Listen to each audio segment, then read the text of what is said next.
2020-21 যখন কোভিড হয়েছিল, সব বন্ধ হয়ে গেছিল, 21 সালে নির্বাচনের আগে এখানকার সমস্ত আখড়া বন্ধ করা হয়েছিল।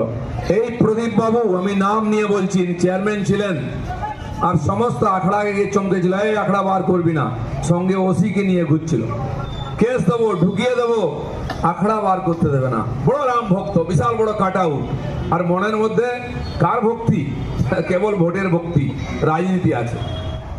আমরা সবাই মিলে বেরিয়েছিলাম, আমার পার্টির কর্মীরা, এখানকার যারা রাম ভক্তি, রাম নবমীর সঙ্গে যুক্ত আখড়া করেন, গিয়ে আমরা বলেছিলাম আপনারা আখড়া বার করুন, আমরা সঙ্গে থাকবো, কোনো বেটা গায়ে হাত দিতে পারবে না। এবং বেরিয়েছিল, কেস হয়েছিল, কেস ওদের নামে হয়নি, আমার নামে কেস হয়েছিল। আমার নাম চরণজিৎ আছে এখানে, তার নাম, আরো 2-3 জনের নামে কেস দেওয়া হয়েছিল। আমরা নাকি অস্ত্র নিয়ে ভয় দেখিয়েছি। যে ভয় পাবে তাকে তো দিলীপ ঘোষ ভয় দেখাবেই। তুমি ভয় পাও কেন ভাই? দম থাকলে সামনে আসো। অন্যের মাল লুট করবে, চুরি করবে, পেছনে লাগবে, আর পুলিশ দিয়ে চমকে ভোট করতে যাবে, তো আমি চমকাবো না? চমকাবো। চমকে চমকেই রাজনীতি করেছি। খড়গপুরের লোক সেই জন্য দিলীপ ঘোষকে ভোট দেয়, আবার দেবে।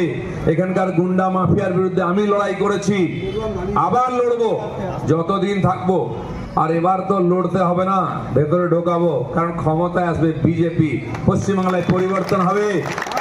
যে পুলিশ আজকে মাফিয়া গুন্ডার সঙ্গে বসে চা খাচ্ছে, এই চোর নেতাদের সঙ্গে চামচাগিরি করছে, সে পুলিশই দেখবে অন্য রূপে উত্তরপ্রদেশের স্টাইলে কিরকম এনকাউন্টার করবে, কিরকম ভেতরে ঢোকাবে, দেখে নেবেন। 4 তারিখের পরে মে মাসের সব পাল্টে যাবে।